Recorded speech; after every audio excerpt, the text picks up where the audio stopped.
Hey there, it's Michelle. I've hand-selected some of my favorite interviews to rerun for you this summer. I hope you enjoy the episodes. Let's get into the show. I knew something was wrong with my life because halfway through the week, I didn't want to come back. Oh my goodness. I felt such peace. Huh. And when I did come back, what you will not see on the show, they film me going into my house and I shut the door and I literally fell on the floor and just was like crying. And I'm like, God, use me. God, use me. Like, I don't want my epitaph to say online influencer. Like, this is not my purpose.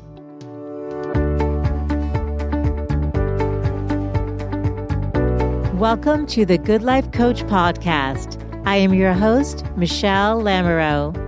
The intention of this show is to awaken you to your fullest potential.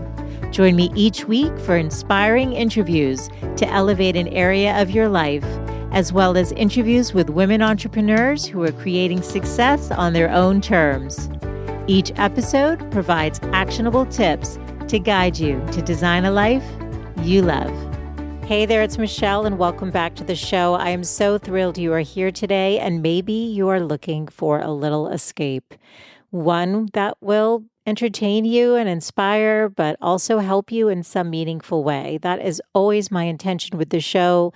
I think that being able to tune in and tune out other parts of our lives right now is deeply valuable and important.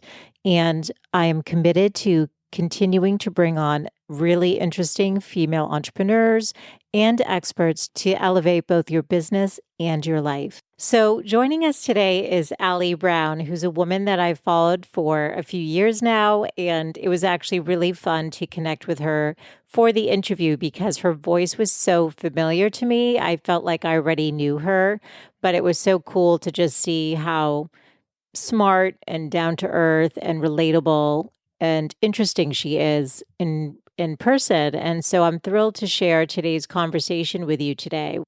Allie is one of the world's most recognized entrepreneur coaches, and for over the last 15 years, she has advised and helped nurture the businesses of many of the 7- and 8-figure online thought leaders that you see thriving today. Allie has taken her company to the Inc. 500 list rankings, and she's also been featured on major media, including the ABC primetime TV show, Secret Millionaire. It was a lot of fun hearing about that story and the really key takeaways that she learned from that experience.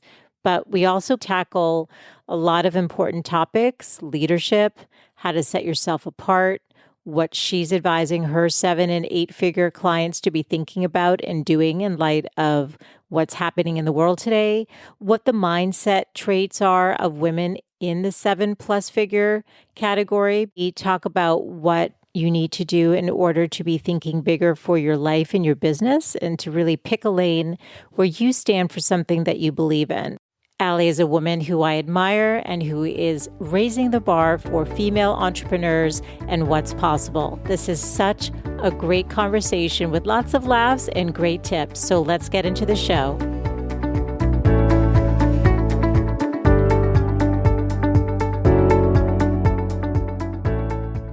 Hey, Allie, thank you so much for joining me today. I'm so thrilled you're on the show. Hi, it's so great to be here. So I was telling you before the mics went on that you to me are like a breath of fresh air. You are a leading thought leader. You are a top entrepreneurship coach. And I just wonder, how does somebody become this? And, I will say that I do believe that some leaders are made, but to me, my intuition tells me that you were a leader that was born a leader. So I'd love to get into your story and how you got started. Yeah, it's an interesting point about whether we're born or made. And I think there's different situations for different women. But looking back, I definitely had that instinct. But I think, you suppress it a bit as you're growing up and fitting into certain situations, especially in places like high school where, I really, looking back now with the wisdom I have now, I was so restless. And I wish I had the chance to channel that into starting a business or something. But I couldn't, I just couldn't wait to get out. I was so excited to get out. And went to college in Boston, a small liberal arts college that is, I believe, still for women. It's called Simmons. And that was interesting because I would have never chosen a women's college just for that reason. But I just loved the campus and the people and the vibe. And it was in the middle of a city. So I still had access to boys and everything and parties and, wasn't like locked up in the woods somewhere. And man, that's where I started really, though, trying things on. And I think that's really my style. And so, where it was a rude awakening, though, was when I got in the working world and had this vision of I'm going to kick some tail and I'm going to go get the corner office. And I just thought I could do this. And I got into a few jobs and I was like, oh, this is it. And no matter how good your ideas are or what you want to do, it just was never the right place for me. And when I landed in New York, following the wrong boyfriend, but the right place, right? That's your 20s. Yeah, it's of like course. Following the wrong boyfriend. You got to do it basically. once, yeah. Yeah, it was like on and off and on and off.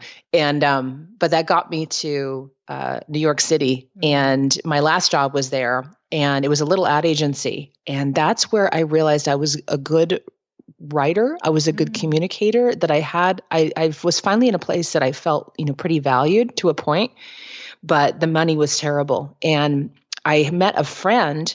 This guy who was working there, we became friends. And I'm like, what do? You come and go all the time? And he goes, well, I'm a freelancer. And I'm like, what's freelancing? And he said, well, you basically could do what you do, but you kind of work for yourself, but there's still steady gigs. And, you could probably make twice as much money. And I'm like, so I within weeks, like that night I went to the bookstore, bought a book by Bob Bly. It was called something like, Secrets of a Freelance Writer, like how to make $100,000 a year. And I'm like, oh my God, mind blown. Like $100,000. Like I felt like you retire on that. It was just, and I poured through it and went out and started getting clients. And this sounds kind of funny to say this now, but when you look back at how simple things were then, that's just how you did it. You just started asking people for business, knocking on doors, asking for referrals. You didn't have time to pour over your brand and obsess about your Instagram and overthink your website and all this stuff that complicates things right now. I mean, I got a phone book and got addresses of ad agencies and walked into them with my portfolio and asked to talk to somebody if they needed freelance help. And I think there's a lot to think about that. There's a lot to think about that. Absolutely. Now, how old were you then? 27. Okay. But nothing to lose. Do right. You know what I mean? Like, I don't even know if I'd do that today. I don't know. I think I'd be more nervous, but like when you're 27 and you're eating bagels for dinner anyway, and I just remember, Michelle, I remember just being so excited. And I think that's the feeling you need to be so excited that it's not even on your radar. You're just so excited. And then what happened next was obviously, the internet. Internet was lurking on the kind of on the sidelines. We've been hearing about it. I'd used it at a few of my jobs, but man, when AOL really hit the scene, I don't know if you remember that AOL CD when people were giving those out. And I remember just being so excited because that let me do the work from home. It let me start an email newsletter. I saw people doing that. I'm like, well, I'd like to share, some tips of what I do know, and this could help me get clients. And that's how the whole internet thing started. Now, what was interesting is I started getting questions from people, people I would meet, or especially women I'd meet at networking events saying, how are you doing this newsletter and what are you doing? And I said, well, listen, I don't know everything, but I could show you what I do know. And then I started seeing these ebooks, and I literally, this sounds so funny to say, but I bought an ebook on how to create an ebook and sell an ebook. And I started selling an ebook on how to do an e-zine. And this is what started that whole, for many years, my business was a lot of just teaching what I knew. That turned into products, courses, teleseminars were the big thing for so long. And then eventually live events and then coaching. And, it's gone through many variations. It's gone through many shifts. I've pivoted many times depending on the market or also what's happening in my life. Like when I had kids, that was a big, shift. But it's been an amazing, long, winding road. Okay, so there's a few things that I want to unpack there because I think your story is so interesting. So I have to comment on the Simmons experience because I'm from Boston originally. We moved out to San Diego 5 years ago, but I'm definitely a city person and lived my whole life there. And so I know Simmons well. And I saw you post something on Instagram where you were in an a cappella group, but you just walked in and basically took over as, led the group. I'm not saying it not like, hey, I'm here, I'm taking over, but they were looking for leadership and you walked in. And that's when I was like, my God, again, I was like, I knew it. Allie's a born leader. I think that this is a conversation, sort of a theme I'm going to weave through this interview today, because I think it's important. And I want to help women understand how to own their voice as a leader. But so, I thought that was interesting. In 2009, you were on the Inc. 500. That's huge. You had how many? Did I read like 60 plus thousand people you'd put through courses? I mean, tell us what that. Gosh. Yeah, that was, it was awesome. And it was messy. I'm not gonna sugarcoat it. Like it was awesome. We grew very fast. I was on the front of the curve of this whole wave. Okay. And it was a privilege to be on the front of that curve, but like we grew so quickly. We had programs for everybody. I was doing TV. That's when I landed Secret Millionaire. Like it was all happening. So this type of business, when you reach that level, it was part passive income. So we had products and programs that would kind of sell themselves. Then we had the more interactive programs. We had coaching at different levels. Mm-hmm. And don't get me wrong, like it was running well. We were doing it really, really well. But when I guess it's more me, when I think back to how complicated that got and how I remember just, the pride is there and the joy of the accomplishment. But man, I can't imagine going back to that model again because it was kind of crazy. Yeah, but it sounds like you were growing organically and just trying to meet the needs that people were telling you they had, and you're solving problems. Sounds like you're problem we didn't solving. do a lot of advertising. Wow. And the women really, and I never came out and said like I'm only for women, and I still don't. By the way, I'll privately coach men. I do get kind of the occasional, guy evolved. New age guy coming to who wants like just a totally different approach. Nice. But the women just were following me and no one was putting together these communities and what we were doing. So it was revolutionary. It was absolutely revolutionary. I think the scalability really was incredible based on what we could do at the time. And all of you listening have to know too, like this was the beginning of social media. So we got to that level before social even really took off. Yeah. And that says a lot. That says how much of our growth was organic. That's a really good point, Michelle, because in 2009, I mean, Facebook had been out barely, 2 or 3 years. And that means it was all referral, it was all referral and people recommending what we were doing. Yeah, see, that's the world I came from. So my background's in corporate. And when I was out on my own, I was 36 years old, so about 12 years ago. But yet there was no social. And so it was all referral based. And so, when I relaunched just like a year and a half ago, I was saying to my husband, like, I don't understand what's happened to entrepreneurship, but I'm not recognizing sort of the energy that was there. It was all like girl boss babe, like bitch babe. Right. And I was like, okay, all that's you're like, what is that? Is this? Right. I'm like, that's all cute, but wait, I'm looking for a voice to have that elevated conversation. And I discovered your podcast. Yes, Allie, speak truth. Let's get into the real stuff here. And also, there's so many of us women who have ambition, who've had success, who maybe pulled the plug on that success, to start a family or whatever. And we want to find that again. And so I'm actually curious what your thoughts are about somebody who's launching now who didn't stay with it. So, you were there before, you were ahead of the curve, you were doing it through referral, and then you also navigated through the social piece with, over 250,000 followers. I mean, people knew your name the whole way through.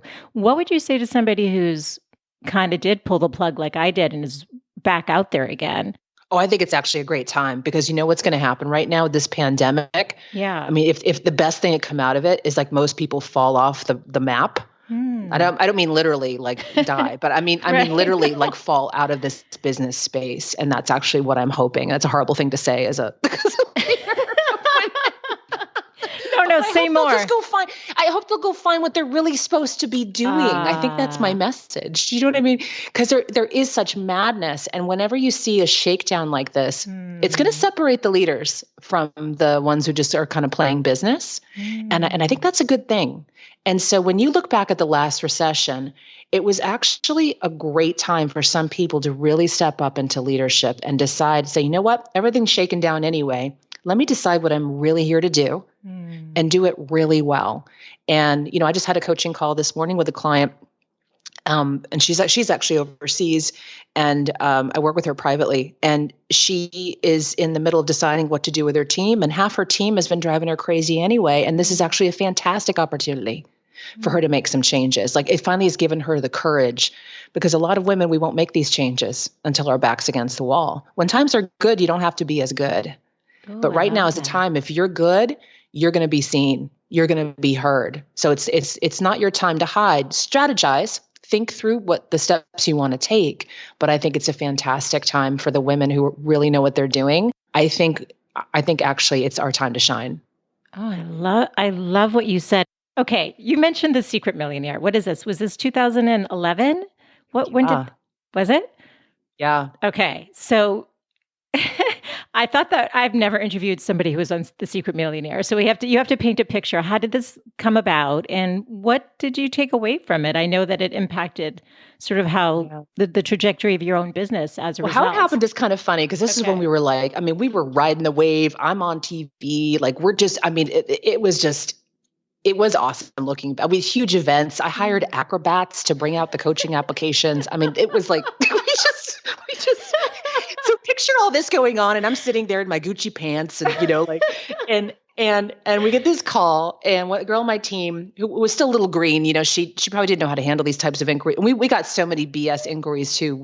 I don't think she understood. This was literally a producer from ABC calling, and she said, well, and she's just going through like the project list. She goes, oh, and there's like the last thing, by the way, we got a call from someone and blah, blah, blah.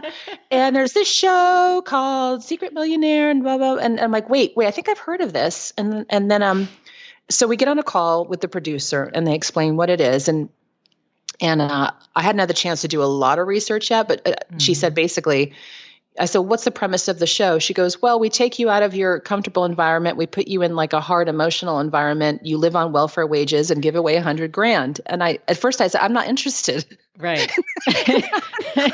Doesn't sound fun for me. I thought this was going to be, I don't know. I don't know what I envisioned, just something a little more glamorous probably. Mm-hmm. And the producer, she was so nice. I wish I could remember her name to give her a shout out, because she was so, I mean, you could tell she knew how to deal with people like me. She said, listen, this may not be free. She goes, but here, I'm going to send you a reel. Watch these shows. She said, everyone cannot imagine not going through this process at the end of it. Like it's something amazing comes of it.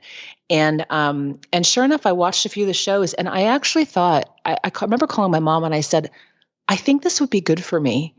I felt like, when you're on your map on your phone, on your GPS, and if it gets kind of stuck, you shake it up. Mm-hmm. And that's where I felt. I felt like I was a little stuck on the GPS. I thought, I'd wanted to do more philanthropy anyway. And I thought, honestly, what do I have to lose? And here's the scary thing. When we filmed this thing, by the way, if you want to see it, it's on YouTube, I think. And I've also heard it's on Amazon. You can buy it for like $3 or something. Okay. And you will see me transform on that show. Wow. You will see, I hadn't had time and space to think in years. And I remember the first 2 days were really hard, but actually, I mean, this sounds so funny to say, Michelle, but like not having my phone, not having a schedule, just being with people and having these intense emotional conversations and then time to think about it afterwards was extraordinary. And I remember I knew something was wrong with my life, because halfway through the week, I didn't want to come back. Oh my goodness. I felt such peace. And when I did come back, what you will not see on the show, they film me going into my house, and I shut the door, and I literally fell on the floor and just was like crying. And I'm like, God, use me. God, use me. Like, I don't want my epitaph to say online influencer. Like, this is not my purpose. And I know I was helping people and the business thing, but I'm like, I just knew, I said that there's something else here. There's something else here. And that is when you look back at the history of my business and what I did, I started dismantling everything. It took several years. It took a lot of courage, a lot of hard conversations with my team, but to say, you know what, I'm going somewhere different now. And, I'd like to help you go where you can go too, but it may not, this position probably isn't needed anymore. And it took a long time. And also during that time, and I know no coincidence, is when I finally met Brett, my husband. It took me, ladies, I was 41. You got to wait for the one. And if you screwed up, then it's okay. We all had the starter marriage. That was years ago too. And, but finally meeting this right guy and then getting pregnant, naturally, accidentally with twins, with healthy, full size, full term, big fat babies. Like, and this new life just laid itself out in front of me. And I knew it was there to help me make these decisions and commit to someone really deeply and step into a new person that I could become. And so it's been, if someone dropped out of my life for a few years and came back and said, hey, what did I miss? Right. It would be a big conversation to have with them, how life is so different. But it steered me in the right direction. And it's interesting because I heard, even after having the babies and all this stuff, I heard chatter and rumors. You ever have the friends who come tell you the rumors that you don't want to hear? And I'm like, I don't need to hear this. So like, did you know that blah, blah, blah is saying? I'm like, no, I don't. And I don't care. That like, how could Allie Brown shut down that business that was like not a good idea and that was so smart, or they're making up stories that like, it was failing. And I just had to, I'm like, this is the whole industry I want to get away from. This is just nuts. I'm like, if you think that my slowing down, deciding to focus on my greatest gifts and highest profit and simplest lifestyle that I can do is a failure, then you don't understand anything about business. You don't understand anything about life. So the show was a pivotal moment for me. Oh my goodness. So that brought up a lot of emotion. I could really feel that when you were talking about it, even just with the door shut and you on the ground, like, in coming into, it was like an awakening for you. It was a gift. And so I think it's so beautiful, but I think a lot of women are being presented with that, but they don't have the confidence or the trust within themselves to follow that. I get the sense that intuition is a big part of how you operate, and you also do have the confidence to push out those voices. Like, you didn't want to hear the gossip, who cares? But, maybe it annoyed you a little bit, but you still always stay true to yourself. Can we talk about that a little bit? Like, what's your mindset? Like, how do you follow and get clear about where to go? What does that process look like for you? It's hard to articulate because I don't know anything else now. So it's I just know when I go wrong, when I have ventured outside like what I'm feeling, it's never been a good decision. It could be like as simple as an affiliate you decide to promote and then you're like, that felt gross. And like, I don't know why I did that. It was like the morning after, like I feel completely used. And like those little decisions in your business that, those of you listening, when you made that decision, even though it looked good on paper, the math added up, everyone's saying, well, why would you not want to work with this person or do this thing? Or, I think you just need to get to a point. It came a lot more from letting go. And this may not be everyone's style again, but I have to dismantle things and let go before I can even sense the right direction. And that's the hard part, right? That's like the reaching between the trapeze bars, right? And you're in the air for I'm in the air for like a year. And so even the last few years, with the kids, I basically just said, I'm going to only work with 7 and 8 figure women leaders. These are the women that like I could talk to all day. I don't get tired of this. This is my zone. And they're actually an underserved market. And I'm the one to help them. So I dismantled everything else. And it was scary though, because I'm watching the revenues go down and down while I'm making these shifts and making these changes. And there's that part that you just really have to trust and then literally, watch it go up again. But every time you are making a decision, get clear. And this goes back to some of your basic life coaching principles is like, look at your values. I had lost track of my values. Completely. My number one value has always been freedom. That's why I was bazonkers in high school. Like I couldn't handle it. And, that business again that I built that was so big and I had pride in and appreciated everything we'd done. No, I was so restless. So I realized I have like a 3-year creative cycle. When I look back, I kind of like do something for 3 years and then get a little bored and want to change and want to pivot. And my business has always followed my personal evolution. So it's very much about feeling. And I shared with you in the pre-chat, I just launched this new network, The Trust, like right before this pandemic busts out. And it's a network based on live events. Awesome, right? And so I'm doing this and I'm feeling into it, and it's a place I'm still feeling into right now. Everything has just had to pivot. Everything has just been derailed. Like all the plans I laid out for the whole year, we're changing them all. We're creating new things. It's, if you get really good at business, it's a place you have to it's not a thing you do, it's who you become. You become like that. And the clients who come in my door often think it's going to be a lot about what they're doing that we work on. And that's true. Absolutely. But in the end, the comment I always hear is who I help them become in the process because of the decisions they made, because of how they decided to act, because of what they decided to go after, what they decided to speak. It's who they become. And, I can't say I have a specific spiritual practice. It's just more something like that I live. And I'm not going to say there's not hard times, with kids now, family. I am the breadwinner. My mom lives on the property as well. One of the reasons I got this property in Arizona is it has a house in the back for my mom. And, there's a lot coming at us right now, like all over the planet. And I think there's a lot of women having to think and be this way right now because they're forced to, making these decisions around how, what they know is really best and hanging in there because it's not an instant thing. Absolutely. And I love the imagery of what you left us with the trapeze bars and being in between, because I think you're right. I think that in between place where you said you even would take a year to, integrate into what that next phase is. I think the tendency is to go grab at the next bar, or at least throw yourself at it, even if you don't know. Yeah. And you see a lot of people doing that right now, actually. You can see it like online because they're doing it. Everything's so visible and you see them like just grabbing at whatever's in front of them. Yes, they're grasping. And instead of learning to fly. Oh, I love that. I just came up with that. That's really good. I was like, that's a tweetable. I don't even tweet, but let's tweet that. We're going to tweet that after.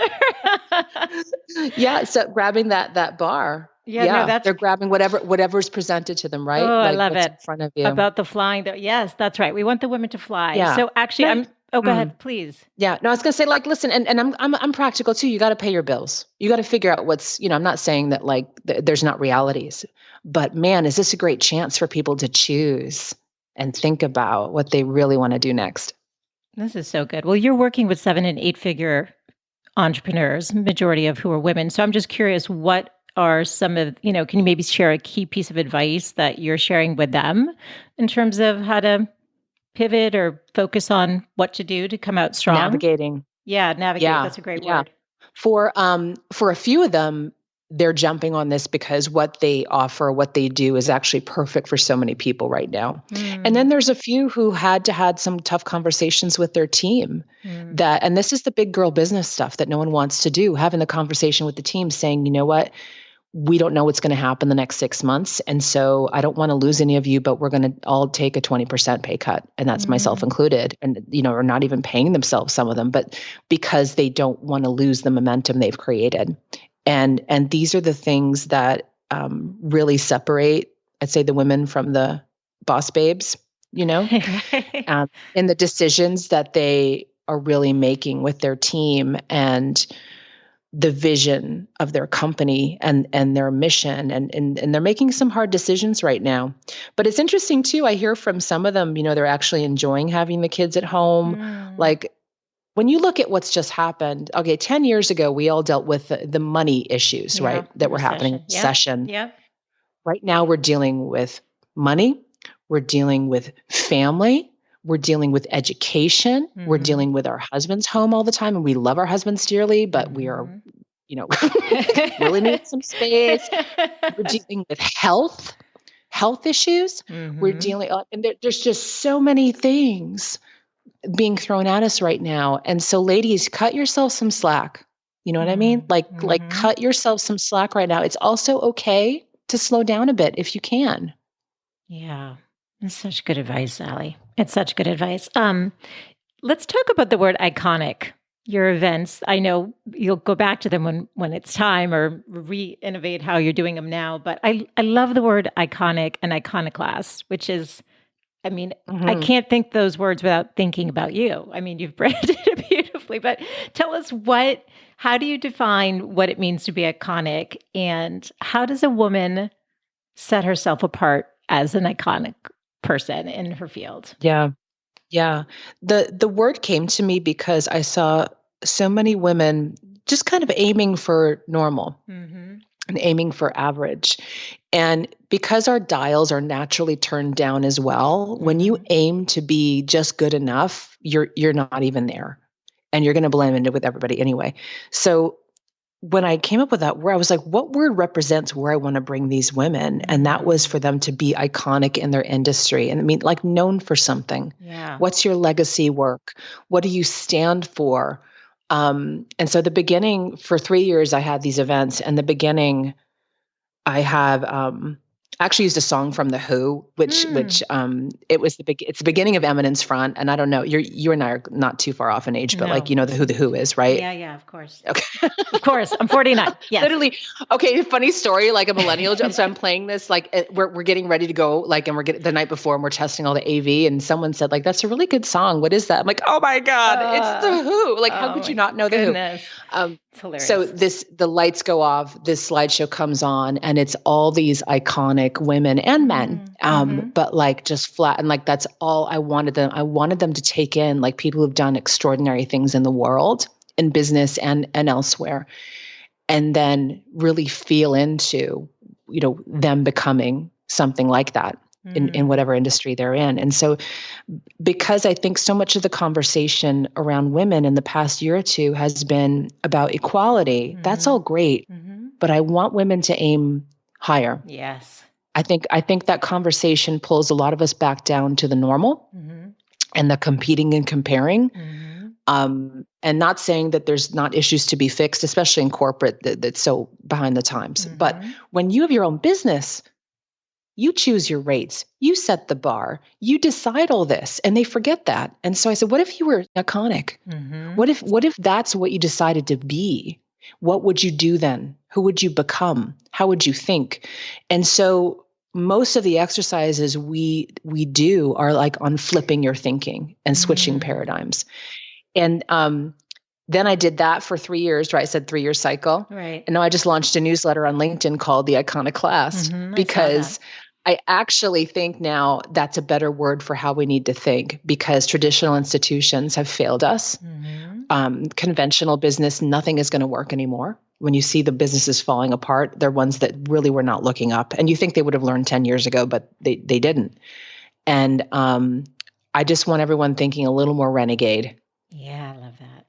I love it. And I'm signed up for that on LinkedIn. I love that you're doing that. And I love that you're raising the bar. I think you're right. There's a level of mediocrity that people are just become complicit to and not striving for their legacy and what they're leaving behind. But tell us about the trust, because this is kind of where you're at now. Go a little bit deeper in terms of, this is your legacy play. You've talked about it as that. So, what are you hoping to achieve with the trust? And tell us more about who it's for and how it works. It evolved on a few levels because on my ground level, I'm working with these women, and once they reach, the multiple 7, 8 figures, they would say to me, Allie, we've coached for a few years now. This has been great. I'm going to move on. And now where do I go? I'm like, I don't know. I don't even know. Here's some networking organizations for, especially if they're looking for women groups. Right. I gave them some names of a few. They came back and said, no, this isn't what I was looking for. I want more of the women that you attract. And I said, well, listen, I don't have anything right now, but I'll let you know. I had the events and things. And then I'm hearing from other women outside my circles saying that, they join some of the other groups and some of the ones that are very male dominated, and they enjoy them, but they would love to be in another group with women who are doing $1 million plus.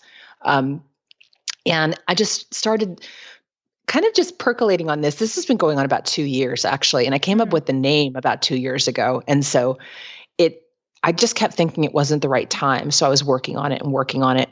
And then it was this past fall, like right before, I think summer, because I was planning Iconic. I was planning what I wanted to do. And I was saying, I think now is the time. We're getting so many women asking, what do I do? Where do I go now? And also on the other level, I'm very privileged to be privy to a few circles and groups that most women don't have access to. And so I want to bring those women in to spend time with us and connect these worlds, because otherwise, unless you win some huge award or are invited into some of these things, these aren't women that you could sit down and have at your table typically. Wow. Yeah. So I thought, how do I put this all together? And then one last part of it is I wanted to get off social. So we created an app, a private app that is for the network, that women can engage, share resources, direct message each other. So it's a few levels. So that we launched it officially at Iconic in November. We had our first meeting in March in Miami. Thank goodness, like the week before everyone was starting to feel like freaked out. Like it was, I remember us going like, do you think this is going to become anything? I don't know. Like we were all kind of feeling into it, and our guest speaker I brought in to spend the morning with us is Ellen Latham, who co-founded Orange Theory, Amazing. billion dollar organization. She came in and not only spoke, but like spent time with us, answered questions. Really, I call them guest advisors because they're not just coming in and doing a keynote and leaving.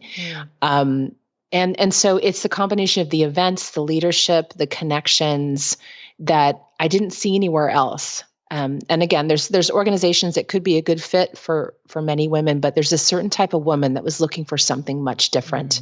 And the common thread I think they had in the room when I was like, what makes all these women so alike is they have a bigger mission.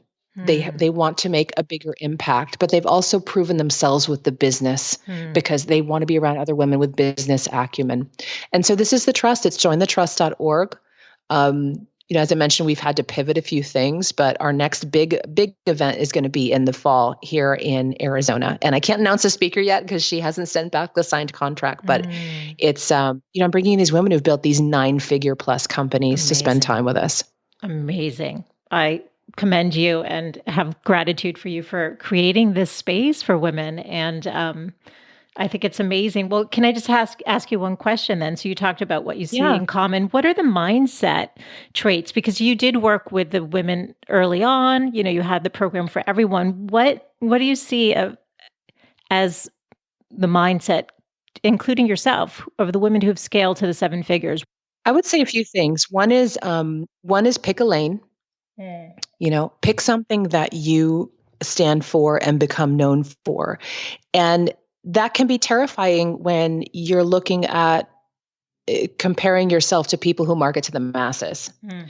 So be really careful. Like, you cannot be comparing yourselves to people who just sell stuff to beginners. Like, if you don't sell stuff to beginners, it's going to be a different game. Get very clear on the metrics that matter to you. Mm-hmm. Which metrics? A lot of us have been building businesses based on false metrics. I did a whole exercise around this at Iconic. In that exercise I did, that I showed them a certain news headline and had them make an assumption from it. And then we actually looked at the facts, and it was totally the opposite.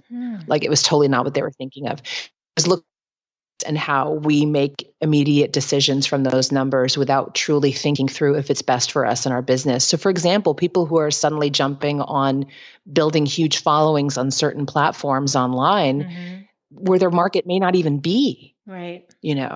They just we get obsessive about this stuff. And also because everything's so visual. So it takes the real courageous part. It sounds small, but it's not. The courageous part is to decide what metrics matter to you and your business. For some people, it's almost like they're valuing how much they work. For me, it's how little I work. For me, it's the amount of impact I can do in the least amount of hours per day, so I can spend also having a life, with my family and taking care of myself. The type of clients I work with is a metric for me, valuing that. So come up with, I think we're going through a huge shift right now that people, what they thought they were building a business on could be pulled out from under them. And they have a chance now to rebuild based around the metrics they truly value in their business. So that could be, again, niching your market. Could be niching your offerings or programs. It could be blowing everything up and starting over.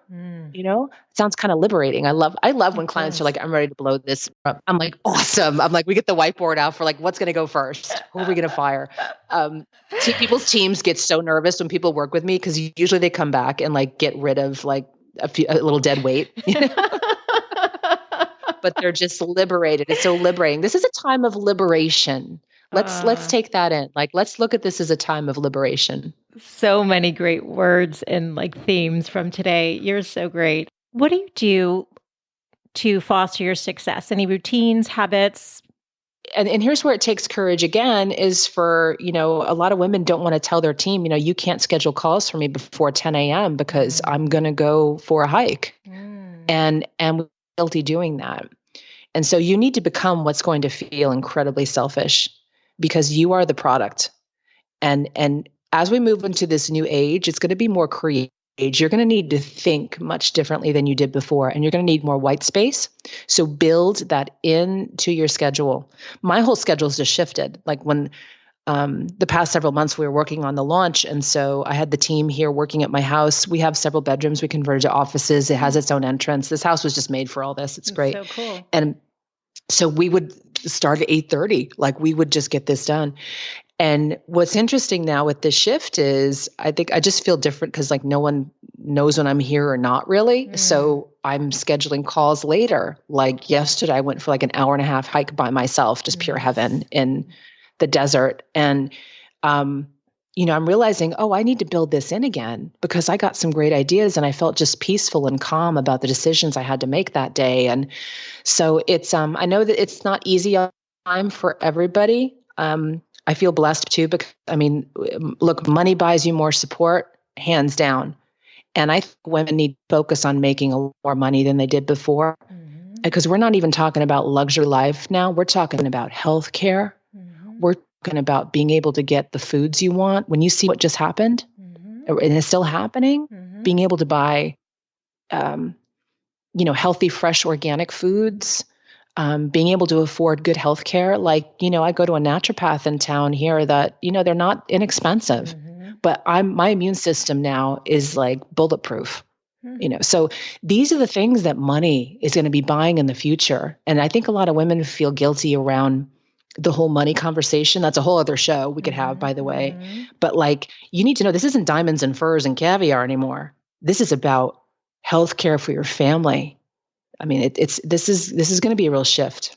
Absolutely. I appreciate you saying that. It gives women permission. They're going to go, yeah, Allie's doing it. She's right. Can you leave the women listening with your 3 best tips on living a good life?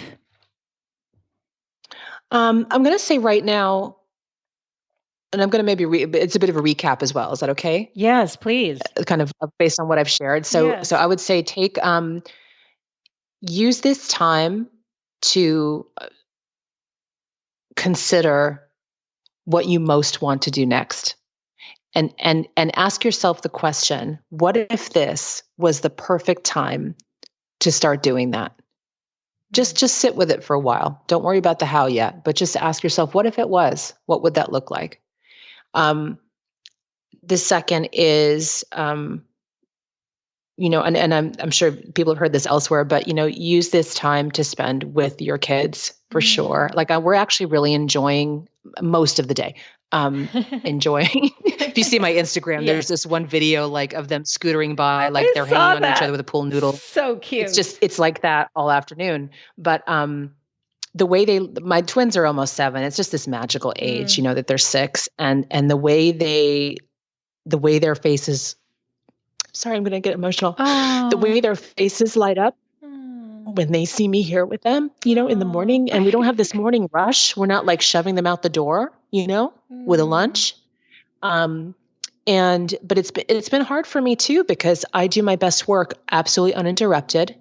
I need a lot of white space. So we've had to create more of a schedule, but like I was telling Brett, we were like, what if this isn't so bad? Like, what if we're actually enjoying this? And we miss socializing. We like people, and the kids miss their friends, but it's been, it's been a nice time. So it could be a good time to reconnect with your kids. And I can't speak for teenagers or what's coming. I don't want to think about it, but especially when they're young, oh my gosh, this is just so magical. So it gets you ruthless about your time. I'm like, there are some interviews that I'm not doing. This is when I am, I want to make sure that I'm spending the time that I have with them.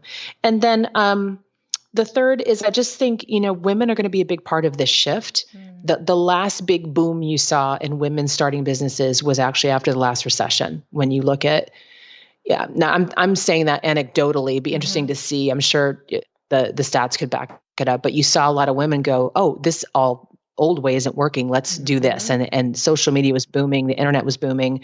I think we're going to see a second boom in women now taking it to the next level. So think about how you can be part of that. It's such an honor for me to have had your time today. I just can't thank you enough. I would love to direct people to wherever you hang out. Where should I direct them? Yeah. I if you're on Instagram, that's really me on Instagram. Like I'm writing you back. So Instagram's my happy place. Everything else needs to be neurotic. I'm on LinkedIn as well. I think Facebook I'm still kind of on. We're on there because there's a lot of people on there.